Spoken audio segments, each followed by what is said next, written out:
नमस्कार दोस्तों, हमारे चैनल ज्ञानधारा टीपी में आपका स्वागत है। मैं आशीष कुमार आज फिर आपके लिए एक ओशो की कहानी लेकर आया हूँ और इस ओशो की कहानी को आप लोग पूरा सुने क्योंकि ओशो की कहानियाँ हमें जीवन में बहुत कुछ सिखाती हैं। तो मित्रों, इस कहानी को पूरा सुने, वीडियो को अंत तक देखें, कहीं पर भी स्किप ना करें क्योंकि यह कहानी शायद आपके जीवन में परिवर्तन ला सकती है, आपकी सोच में परिवर्तन ला सकती है। इसलिए मित्रों, इस कहानी को पूरा सुनें।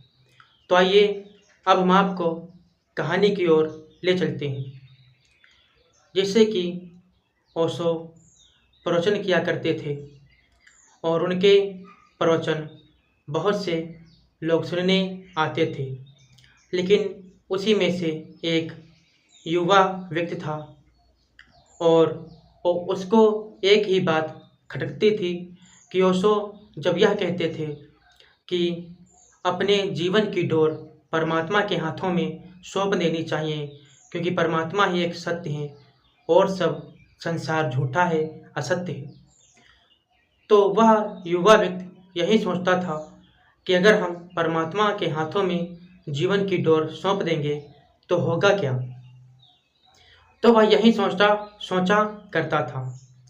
एक दिन वह सत्संग समाप्त हुआ, ओशो के प्रवचन समाप्त हुए तो वह युवा व्यक्ति वहीं पर रुक गया और ओशो के पास गया और ओशो से कहने लगा कि आप जब प्रवचन करते हैं तो आप यह ज़रूर कहते हैं कि अपने जीवन की डोर परमात्मा के हाथों में सौंप देनी चाहिए। अगर हम परमात्मा के हाथों में अपने जीवन की डोर सौंप देते हैं तो इससे होगा क्या। तो ओशो कहने लगे, ठीक है, चलो मैं तुम्हें समझाता हूँ। तो ओशो ने क्या किया, उस युवा व्यक्ति से कहा कि जाओ कहीं से एक पतंग लेकर आओ और डोर लेकर के आओ। वह व्यक्ति गया एक दुकान पर और दुकान से एक पतंग और पतंग की डोर खरीद करके ओशो के पास ले आता है।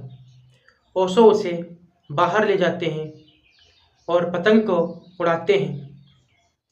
ओशो ने पतंग को उड़ाया तो पतंग बहुत ऊंचाई पर उड़ने लगी और ओशो के हाथ में उस पतंग की डोर थी। होता क्या है मित्रों, ओशो ने पतंग की डोर को छोड़ दिया और पतंग बहुत दूर जाकर गिरी। तो ओशो उस युवा व्यक्ति से कहने लगे कि चलो भाई इस पतंग को ढूंढो, वह कहाँ गई है। तो कहा ठीक है। तो वह युवा व्यक्ति और ओशो दोनों जाते हैं, उस पतंग को ढूंढते हैं तो देखते हैं कि वह पतंग एक तालाब में गिरी हुई है। तो वह युवा व्यक्ति कहता है कि इस पतंग को इसमें से निकालनी चाहिए। तो ओशो कहने लगे, इसमें इतनी गंदगी है, क्या तुम इस तालाब में घुस पाओगे। तो वह व्यक्ति बोला कि मन तो नहीं कर रहा है इस तालाब में घुसने का क्योंकि इस तालाब में इतनी गंदगी है। तो ओशो कहने लगे, देख भाई, जब तक उस पतंग की डोर मेरे हाथ में थी वह पतंग ऊंचाइयों पर उड़ती रही, ऊंचाई पर उड़ती रही, लेकिन जब हमने उस पतंग की डोर को छोड़ दिया तो यह पतंग देखो, जहाँ पर बहुत गंदगी है, जो तालाब एक गंदा है, यह पतंग उसमें गिरी जा करके। उसी तरह से तुम अगर परमात्मा के हाथों में अपने जीवन की डोर सौंप दोगे तो जगत में ऊंचाइयों पर उड़ते रहोगे, तुम्हें कोई छूने वाला नहीं है।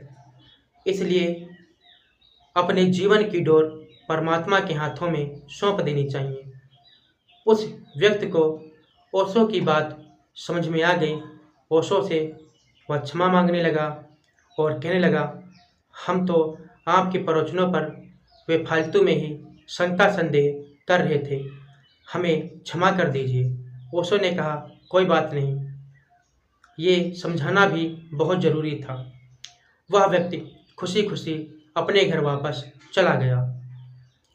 तो मित्रों, मैं आशा करता हूँ यह कहानी आप लोग समझ गए होंगे और इस कहानी में ओशो यही बताना चाहते हैं मानव समाज को कि परमात्मा के हाथों में ही अपने जीवन की डोर सौंप देनी चाहिए। तो मित्रों, अगर हमारे चैनल ज्ञानधारा टीवी को सब्सक्राइब नहीं किया है तो सब्सक्राइब कर लें, ताकि आपको हर रोज़ ओशो की कहानियाँ इसी तरह मिल सकें, जो कि आपको बहुत अच्छी शिक्षा मिल सके। तो मित्रों, मैं अगली वीडियो में मिलूँगा एक नई कहानी के साथ। तब तक के लिए नमस्कार।